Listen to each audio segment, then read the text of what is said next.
नमस्कार दोस्तों, आप सभी का physics by S L. Beniwal YouTube channel में हार्दिक स्वागत अभिनंदन। मैं Shankarlal Beniwal, assistant professor physics, SBT government college Sardar Shahar. हम बीएससी सेकेंड ईयर का एक बहुत ही महत्वपूर्ण बिंदु काइनेटिक थ्योरी ऑफ गैसेज का अध्ययन कर रहे हैं।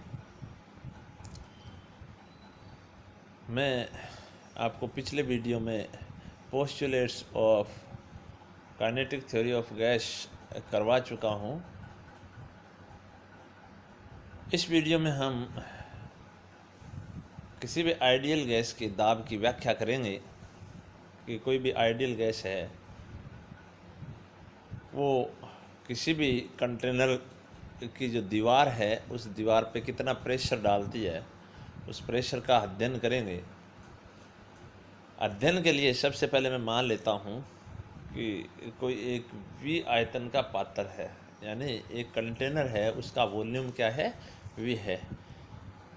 इसकी जो साइड की लेंथ है वो कितनी मान ली, एल है, और ये जो कंटेनर है उस कंटेनर में एन मॉलिक्यूल्स भरे हुए हैं।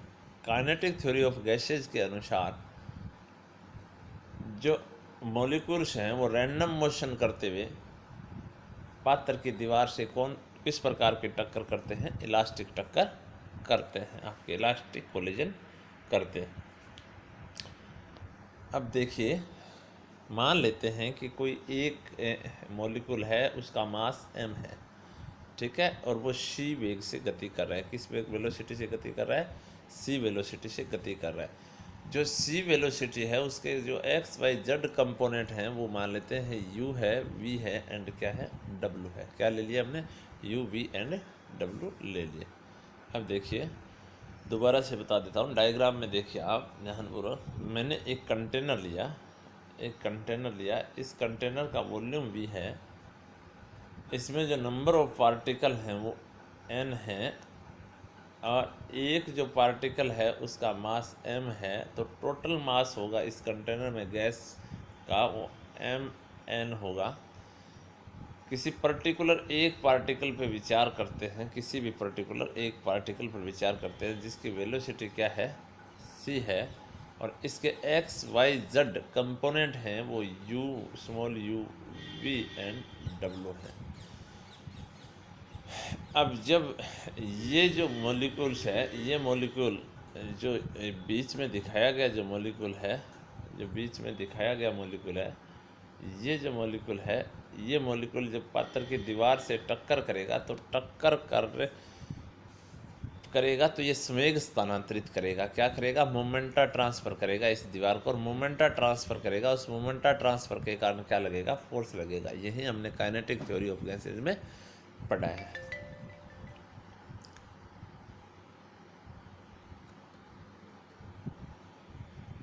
ठीक है, अब देखिए,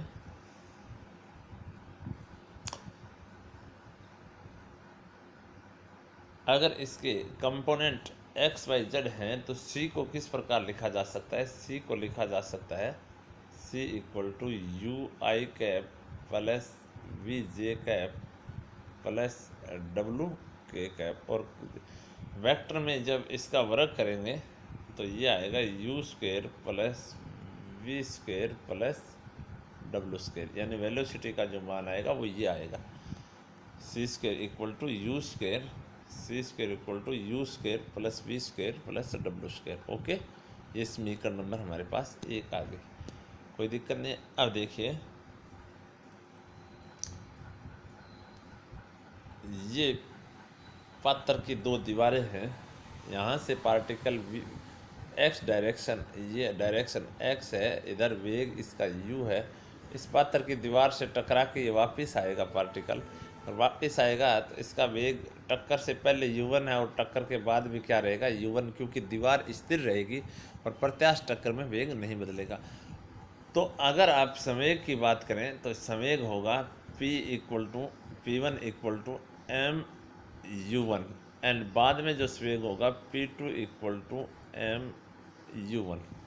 डायरेक्शन होगी वो दोनों साइड में क्या होगी, विपरीत होगी। तो P1 संवेग का मान क्या आया, mu1, एंड P2 संवेग का मान आया -mu1, क्योंकि मैंने डायरेक्शन क्या दिखाई है, यहाँ मैंने डायरेक्शन दिखा दी। अगर आप वेक्टर फॉर्म में लिखेंगे तो अगर इस पे सदिश लगाते हैं तो u की डायरेक्शन x डायरेक्शन में अगर ले जाएं u को तो ये आपके पास आएगा। ओके, संवेग में जो परिवर्तन आया, चेंज ऑफ मोमेंट आया, P2 माइनस क्या होगा, P1 होगा। अगर P2 माइनस P1 होगा तो P2 एंड P1 की वैल्यू है, P1 एंड P2 की जो वैल्यू है, दोनों वैल्यूज़ किस में पुट करते हैं, इस फॉर्मूले में पुट करें। जैसे आप फॉर्मूले में पुट करें तो आपके पास जो रिजल्ट आएगा वो रिजल्ट क्या होगा, dp इक्वल टू -2mu1। क्या आएगा, dp इक्वल टू, यानी जो पार्टिकल या मोलिक्यूल्स है उसके मोमेंटा में जो चेंज आया वो चेंज कितना है, -2mu1।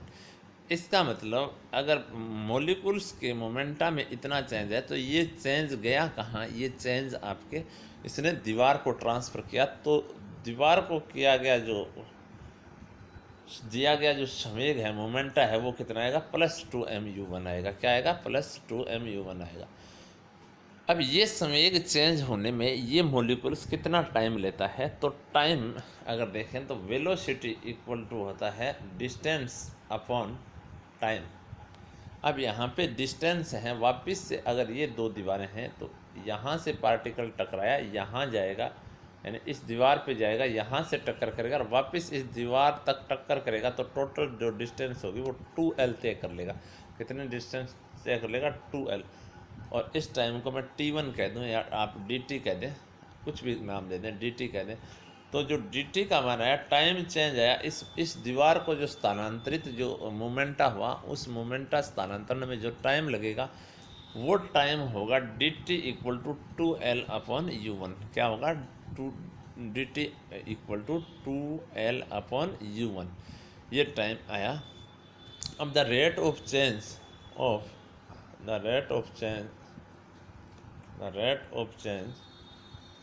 Rate of change linear momenta क्या होगी, dp अपॉन dt।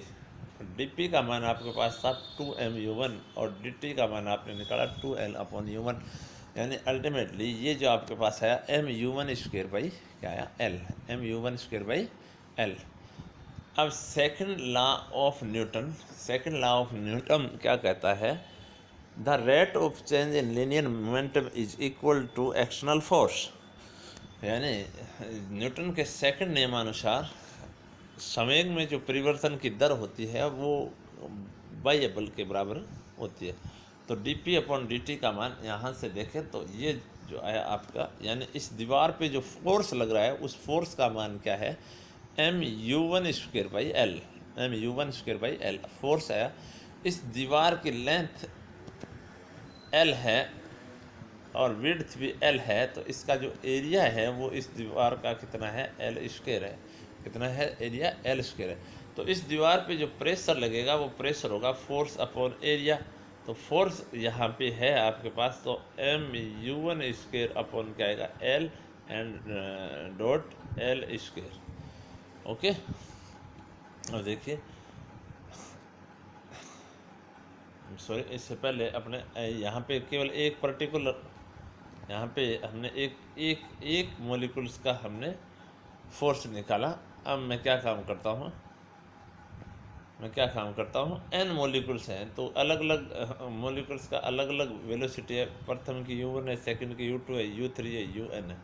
तो टोटल जो फोर्स आएगा वो टोटल n पार्टिकल हैं। n पार्टिकल के कारण x डायरेक्शन में जो दीवार है उस दीवार पे लगाए गए बल का मान ये आएगा।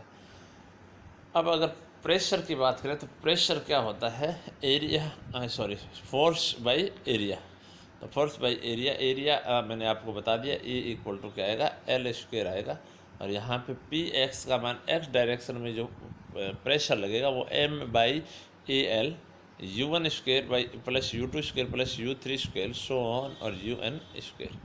अब देखिए al जो है वो क्या होगा, वॉल्यूम होता है वो लेंथ मल्टीप्लाई बाई एरिया।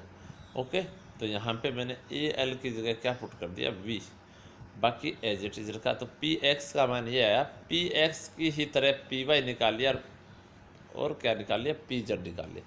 तो यहाँ पे एक्स डायरेक्शन में U1 U2 U3 and UN velocities हैं, तो वाई एंड जेड डायरेक्शन में V एंड W से उनको रिप्रेजेंट किया गया है। बाकी फॉर्मूला आपके क्या रह जाएगा, सेम रह जाएगा। ओके, अब देखिए जो गैस है वो समान दिशाओं में क्या लगाती है, दाब लगाती है। सारी मतलब टोटल डायरेक्शन में क्या लगती है, तो पात्र की दीवार पे लगने वाला जो माध्य दाब होगा, क्योंकि एक पार्टिकल है वो एक साथ तीनों दीवारों पे यानी तीनों साइडों में XY Z डायरेक्शन में एक साथ फोर्स नहीं लगा सकता, तो हमें क्या लेना पड़ेगा, औसत लेना पड़ेगा। तो pressure equal to PX + PY + PZ/3। Okay, अब P इक्वल टू क्या है, P equal to PX PY PZ की जो वैल्यूज़ हमने पहले निकाले हैं वो वैल्यूज़ क्या रख देंगे, यहाँ पे पुट कर देंगे। जैसे यहाँ पे वैल्यूज़ पुट करेंगे तो आपके पास फॉर्मूला, ओके, और फॉर्मूला आया तो यहाँ U1 square + V1 square + W1 square किसके बराबर आएगा, C1 स्क्वायर के बराबर आएगा। जो सबसे पहले समीकरण है उस समीकरण से है मैंने याद किया। इसी प्रकार C2 square C3 square + CN square. Okay, अब क्या करते हैं, n का ऊपर मल्टीप्लाई कर देते हैं, n का ही नीचे मल्टीप्लाई कर देते हैं। n का क्या करते हैं, ऊपर मल्टीप्लाई कर देते हैं, और n का ही क्या करेंगे, नीचे मल्टीप्लाई। तो ऊपर जो राशि आई वो क्या आई आपके पास, mn, और नीचे 3v, बाकी एज इट इज़ पड़ा है, नीचे ये मल्टीप्लाई कर दिया। अब जो n का नीचे मल्टीप्लाई किया है, यहाँ से देखिए यहाँ पे वेगों का वर्ग है, और वर्ग का क्या है, नंबर ऑफ मॉलिक्यूल्स का भाग दिया गया। इसका मतलब वर्ग माध्य वेलोसिटी है, यानी स्क्वायर मीन वेलोसिटी। कौन सी वेलोसिटी है, स्क्वायर मीन वेलोसिटी है। कैसी वेलोसिटी है, स्क्वायर मीन वेलोसिटी। इसको मैंने C² बार से रिप्रेजेंट कर दिया। यहाँ पे जो मैंने सिंबल यूज़ किया बार का, वो बार इसके एवरेज को या मीन को रिप्रेजेंट कर रहा है। ओके, अब देखिए अगर किसी एक मॉलिक्यूल्स का मास m है तो total number of molecules n है, तो जो कंटेनर में जो आपकी गैस भरी हुई है उस गैस का मास कितना होगा, M = mn। तो M = स्मॉल mn मल्टीप्लाई करें तो यहाँ पे पुट करेंगे तो P = mass by volume and multiply by C² बार। और जब आप ये देखेंगे तो आपके पास क्या फॉर्मूला आएगा, P = m/v को क्या लिख सकते हैं, डेंसिटी इक्वल टू क्या होती है, मास अपॉन वॉल्यूम। क्या होती है, मास अपॉन वॉल्यूम। मास अपॉन वॉल्यूम होती है, तो उसको डेंसिटी /3 C² बार। ये आपके प्रेशर यानी औसत जो प्रेशर पात्र की दीवार पे जो लगा है उसका मान आ गया आपके पास। ओके, तो आज मैंने आपको करवाया कोई भी गैस पात्र की दीवार पर कितना दाब डालती है, तो वो मैंने आपको बताया। दोबारा से समझ लीजिए, कोई ज़्यादा बड़ा डेरिवेशन नहीं है, बिल्कुल आसान सा डेरिवेशन है। क्या करना है, सबसे पहले आपको कोई कंटेनर लेना है। सबसे पहले आप क्या लेंगे, एक कंटेनर लेंगे, और कंटेनर में आप क्या मानेंगे, गैस मानेंगे। गैस के n मॉलिक्यूल्स मान लेंगे। एक पर्टिकुलर मॉलिक्यूल पे विचार करेंगे जिसकी वेलोसिटी आप c लेंगे, तो XYZ कंपोनेंट है वो UVW ले लेंगे। और UVW अगर लिए तो किसी पात्र की दीवार पे ये आपका जो सबसे अंतिम जो मैंने आपको एजम्पशन बताया था काइनेटिक थ्योरी ऑफ गैस की जो परिकल्पना थी, और उस परिकल्पना में मोमेंट की जो रिलेटेड जो परिकल्पना थी, मोमेंटा से रिलेटेड परिकल्पना, उसमें मैंने ये बताया था कि जब पात्र की दीवार से जब टकराते हैं, प्रत्यास्थ टक्कर होती है, इस दीवार से प्रत्यास्थ टक्कर हो रही है, प्रत्यास्थ टक्कर में वो मोमेंटा ट्रांसफ़र करेगा इस दीवार को, और मोमेंटा जैसे ट्रांसफ़र करेगा तो वही कारण बनेगा किसका, प्रेशर का। और यहाँ पे टक्कर किस प्रकार की होगी, इलास्टिक कोलिजन आपकी होगी। ओके, तो यहाँ पे rate of change in linear momenta, the rate of change of linear momenta, आप किससे पहले चेंज ऑफ मोमेंटा निकालेंगे, और चेंज ऑफ मोमेंटा क्या करेगा, दीवार को स्थानांतरित होगा, और दीवार को स्थानांतरित होने के बाद आप टाइम निकालेंगे कि कितने टाइम बाद ये टक्कर हो रही है इस दीवार के। दोनों चीज़ें हैं, तो the rate of change in linear momenta आ जाएगा। Rate of change linear momenta equal to force, और इक्वल टू फोर्स है तो प्रेशर इक्वल टू होता है फोर्स अपॉन एरिया। तो आपके पास प्रेशर आ जाएगा XYZ डायरेक्शन में, आपके पास प्रेशर आ गया। आप मीन प्रेशर ले लीजिए, और जैसे हम मेन प्रेशर लेंगे P = PX + PY + PZ/3, तो आपके पास ये फॉर्मूला आएगा यहाँ पे वैल्यूज पुट करने के बाद। और यहाँ C1 square C2 square plus C3 square plus so on Cn square होगा। उसमें अगर आप ऊपर और नीचे इस फॉर्मूले में n का मल्टीप्लाई करेंगे तो ऊपर आपके पास small mn divided by 3v और multiply by C square bar. C square bar किसको रिप्रेजेंट करेगा? सी स्क्वेयर बार रिप्रेजेंट करेगा आपके स्क्वेयर मीन वेलोसिटी को। किसको रिप्रेजेंट करेगा? स्क्वेयर मीन वेलोसिटी को रिप्रेजेंट करेगा। और इसके बाद अगर देखेंगे आप तो एक मोलिकुल्स का अगर मास m है तो n मोलिकुल्स हैं टोटल, तो टोटल जो कंटेनर में गैस है उसका मास क्या होगा? Capital M। तो यहाँ पे फॉर्मूला बन जाएगा प्रेशर का P equal to capital M by 3v C square bar.